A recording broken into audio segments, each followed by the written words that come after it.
ආයිබෝවන් අද අපි මේ විමසුමෙන් කතා කරන්න යන්නේ ඉරමුසු ගැන. ඔව් අපි කවුරුත් නම අහලා තියෙන ඒත් ඒකේ තියෙන පුදුම සහගත වටිනාකම ගැන හරියටම දන්නේ නැති අපේ පාරම්පරික ආයුර්වේදයේ එන අගනා ඔසුවක් ගැනයි අද අපි මේ හොයාගෙන යන්නේ. මේ ශාකය ඇතුලේ හැංගිලා තියෙන විද්‍යාත්මක සහ ආයුර්වේද මූලධර්ම ගැන අපි බොහොම රසවත්ව වගේම සවිස්තරාත්මකව කතා කරමු. ග්‍රීෂ්ම කාලයේ උෂ්ණත්වය පාලනය කිරීමට ඇති ආයුර්වේදයේ රහස කුමක්ද? ඉතින් මේ දැඩි රසනේ තියෙන කාලෙට ඇඟට පුදුම සිසිලසක් ගෙන්න අපේ පැරණි ආයුර්වේද දැනුම ඇතුලේ හරිම සාර්ථක රහසක් හැංගිලා තියෙනවා. අන්නේ රහස එහෙමත් නැත්නම් ඒ ප්‍රබෝධමත් පිළිතුර තමයි අද අපි මේ කතා කරන සුවිශේෂී ශාකය. මුලින්ම මේ ඉරමුසු වැල කියන්නේ මොකක්ද කියලා අපි හරියට මන්ත්‍රගමු. හරි. අපි මේ ගැන ටිකක් ගැඹුරින් බලමු. ඉරමුසු කියන්නේ අපේ රටේ ගොඩක් පළාත්වල හරිම බහුලව දකින්න ලැබෙන වැල් වර්ගයක්. හැබැයි මේකේ තියෙන විශේෂත්වය තමයි මේ මුල්වලටම ආවේනික වුණු හරිම සුවිශේෂී සුවඳක් තියෙන එක.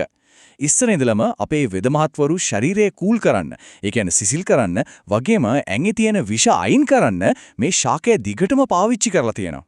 ඒ කියන්නේ මේක නිකම්ම වැලක් නෙමෙයි, ඊට ගැඹුරු ඉතිහාසයක් තියෙන ප්‍රබල පාරම්පරික ඖෂධයක්.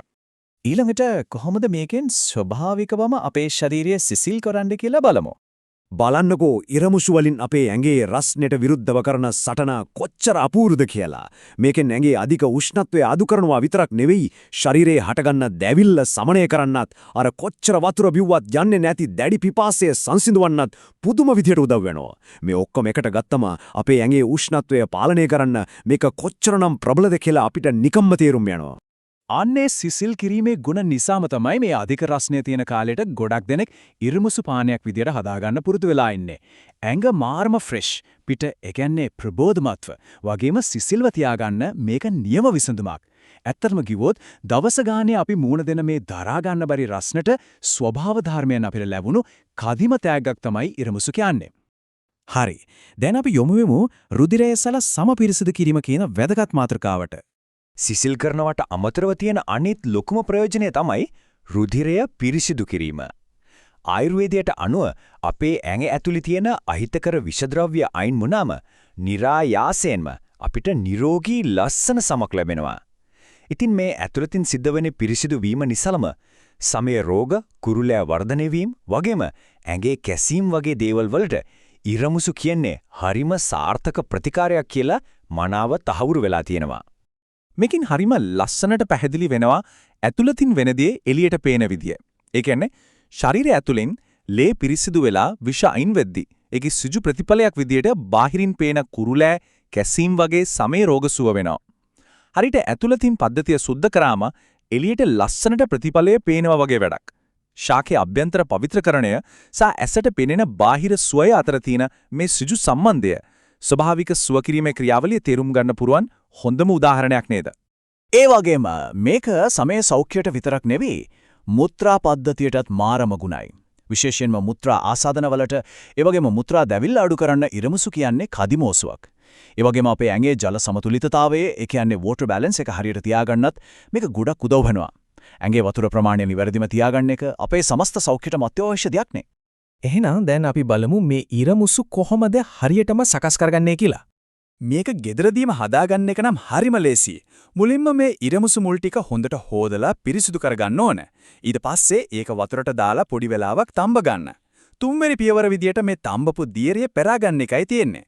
අන්තිමට ඔයාලට ඕනෙම නම් විතරක් රහ වැඩි කරගන්න පැණි ටිකක් හරි සීනි ටිකක් හරි එකතු කරගන්නත් පුළුවන්. බලන්නකෝ ඒකේ තියෙන ලේසිකම ඕනෙම කෙනෙක්ට පහසුවෙන් කරගන්න පුළුවන්. හැබැයි මෙතනදී අපි මතක තියාගන්න ඕන තව වැදගත් දෙයක් තියෙනවා. ඉරමුසු වල ප්‍රයෝජනයට ගන්න පුළුවන් එකම කොටස මුල් විතරක් නෙවෙයි. ඉරමුසු කොළ අරගෙන ගොඩක් වෙලාවට අපේ පාරම්පරික ඖෂධීය කැඳ ಜಾති හදන්න ගන්නවා. ඒ විතරක් නෙවෙයි, තවත් ආයුර්වේද බෙහෙත් ಜಾති ගොඩක් නිෂ්පාදනය කරද්දී මේක ප්‍රධාන අමුද්‍රව්‍යයක් විදියට පාවිච්චි වෙනවා. ඒ කියන්නේ මේ සම්පූර්ණ ශාකයම කොච්චර වටිනවද කියලා හිතලා බලන්න. දැන් අපි කතා කරමු ඊටා වැදගත් අංශයක් ගැන, ඒ තමයි ආරක්ෂිත පියවරයන්. ඉරමුසු සීමාවකින් තොරව පරිභෝජනීය කිරීම සැමටම සුදුසුද? මේක ගොඩක් දෙනෙක්ට හිතෙන ප්‍රශ්නයක්. මොකද ස්වභාවික දෙයක් වුණත් අපි ඒක පාවිච්චි කරද්දී මේ වගේ ප්‍රශ්න අහලා ਵਿਚාරශීලීව බලන එක ගොඩක් වැදගත්. උත්තරේන පැහැදිලි. යමක් ස්වභාවිකයි කිව්ව පළියට ඒක අසීමිතව පාවිච්චි කරන්න හොඳ නැහැ. අනිත් ඕනෑම ඖෂධීය ශාකයක් වගේම තමයි ඉරමුසුත්. ප්‍රමාණයට වඩා පාවිච්චි කරන එක කොහෙත්ම අනුමත කරන්න බෑ. හැමතිස්සෙම මධ්‍යස්තව නිවැරදි මාත්‍රාවට ගන්න එක තමයි වැදගත්ම දේ. අන්න ඒ නිසා මෙතනදී වැදගත්ම කරුණු වෙන්නේ මේ නිශ්චිත කාණ්ඩ ගැන විශේෂ අවධානයක් යොමු කරන එක. ගර්භණී මව්වරුන්, කුඩා දරුවන්, එහෙම නැත්නම් වෙනත් විශේෂ රෝගී තත්ත්වයන් තියෙන අය ඉරමුසු පාවිච්චි කරන්න කලින් අනිවාර්යයෙන්ම වෛද්‍ය උපදෙස් ගන්න එක අත්‍යවශ්‍යයි. මේ වගේ පොඩි ආරක්ෂිත පියවරක් අනුගමනය කරන එකෙන් අපිට අනවශ්‍ය ප්‍රශ්න ඇති වෙන එක ලේසින්ම වළක්වා ගන්න පුළුවන්. අවසාන වශයෙන් අද අපේ මේ විමසුම ඉවර කරන්න කලින් මේ ප්‍රශ්නේ දිහා පොඩ්ඩක් බලමු. අපගේ කාර්යබහුල නවීන ජීවන රටාව තුළ ඉරමුස්සෝ වැනි ස්වභාවික පාරම්පරික ඖෂධ සඳහා සමබර සහ වගකීම් සහගත ස්ථානයක් වෙන් කරගන්නේ කෙසේද? ඔව්, මේ වටිනා ශාකයන් සෞඛ්‍යමය ප්‍රතිලාභ ලබා ගන්නා ගමන්ම ඒක නිවැරදිව වගේම සුරක්ෂිතව පාවිච්චි කරන්නේ කොහොමද කියන එක අපි හැමෝම හිතන්න ඕන දෙයක්. අපේ පැරණි ආයුර්වේද දැනුම අද කාලෙට කොච්චර වටිනවද වගේම ඒක වගකීමෙන් යුතුව භාවිත කිරීම කොච්චර වැදගත්ද කියලා දැන් ඔයාලට තේරෙනවා ඇති. එහෙනම් අද මේ විමසුමේ එකතු වුණාට ගොඩක් ස්තුතියි.